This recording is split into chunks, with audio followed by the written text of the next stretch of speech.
Pernahkah kamu membayangkan saat menerima orderan ojek online di tengah malam, penumpangmu bukanlah manusia? Jakarta, pukul 2 pagi. Lampu jalan menyala redup dan udara terasa lembab setelah hujan baru saja reda. Riko, seorang pengemudi ojek online, menatap layar ponselnya dengan lelah.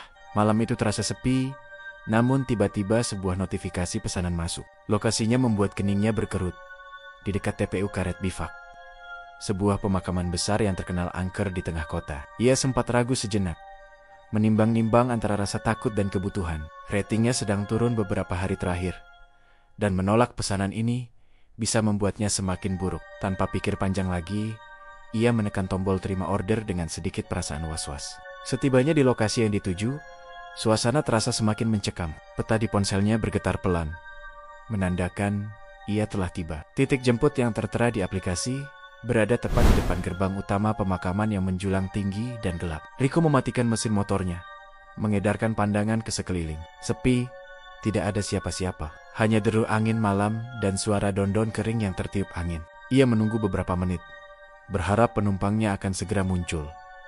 Namun, yang ada hanyalah keheningan. Hampir saja ia membatalkan pesanan itu, berpikir mungkin ini hanya orderan iseng. Tetapi, tiba-tiba terdengar suara perempuan yang lembut dan lirih dari arah belakangnya. "Bang, saya di sini." Riko terperanjat ketika ia menoleh.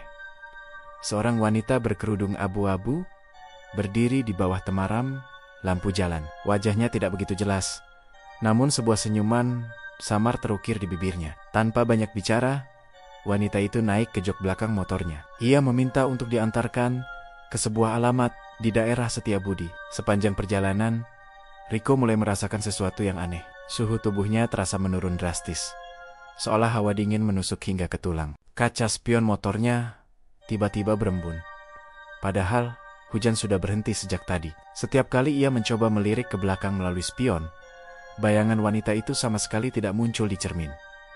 Hanya kegelapan malam yang terpantul. Setelah kurang lebih 5 menit berkendara dalam keheningan yang canggung, peta di layar ponselnya mulai bertingkah aneh. Arahnya berputar-putar sendiri, seolah sinyal GPS tiba-tiba hilang di tengah kota metropolitan. Riko mulai panik, namun suara lembut dari belakang kembali terdengar, seolah menenangkannya.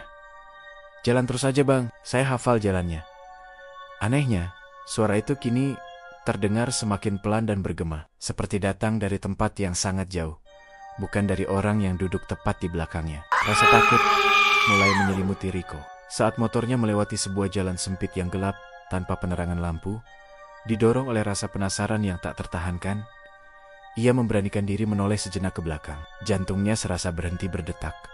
Kursi belakangnya kosong. Tidak ada siapa-siapa di sana, namun jaket yang ia kenakan terasa sangat berat, seolah masih ada sepasang tangan yang memegang erat bahunya, menahannya agar tidak jatuh. Dengan napas yang tercekat dan tangan gemetar, Riko segera menghentikan motornya di tepi jalan. Ia mencoba menenangkan dirinya, berpikir mungkin ia hanya berhalusinasi karena kelelahan. Dari kaca spion yang embunnya mulai menipis, ia melihat sesuatu yang membuatnya merinding. Sebuah bayangan putih transparan duduk di kursi belakang, tubuhnya tembus cahaya. Ketika sebuah mobil dari arah berlawanan melintas dengan lampu sorot yang terang, bayangan itu lenyap seketika. Namun, di lantai motornya, tepat di tempat pijakan kaki penumpang, terdapat bekas lumpur basah yang meninggalkan aroma tanah kuburan yang khas dan anyir. Keesokan paginya, dengan wajah pucat dan pikiran yang masih kacau, Riko menceritakan kejadian mengerikan yang dialaminya kepada komunitas sesama pengemudi ojek online.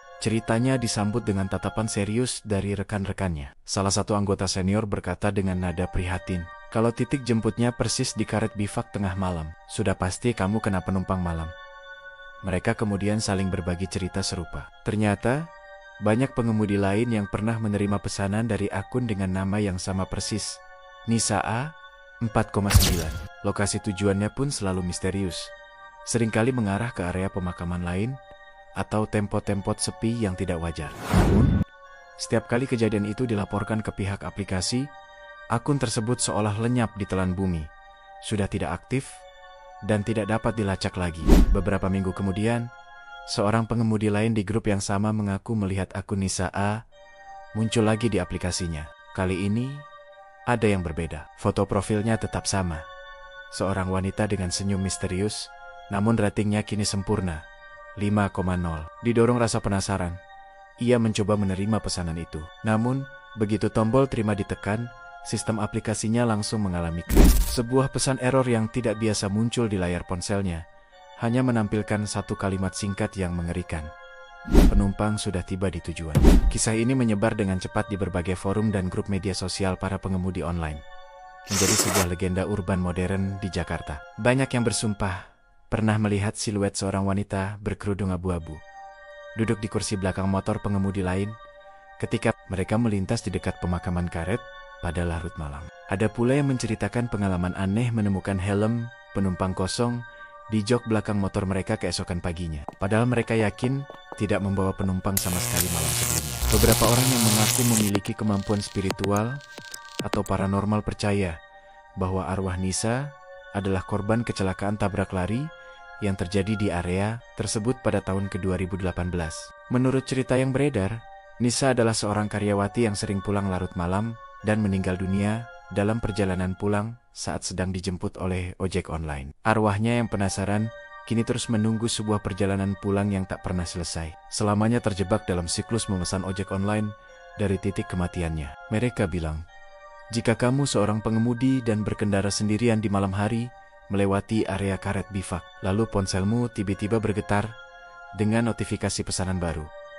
Namun titik jemputnya berada di dalam area makam. Jangan pernah diterima, karena kemungkinan besar itu bukanlah penumpang biasa yang membutuhkan tumpangan, melainkan penumpang tak kasat mata yang mencari perjalanan terakhirnya. Ini adalah sebuah kisah dari Nusantara Dark Tales, tempat di mana kehidupan kota, arwah penasaran, dan kecanggihan teknologi bertemu di persimpangan jalan terakhir yang tak terduga. Kalau kamu punya cerita serupa, bagikan di kolom komentar.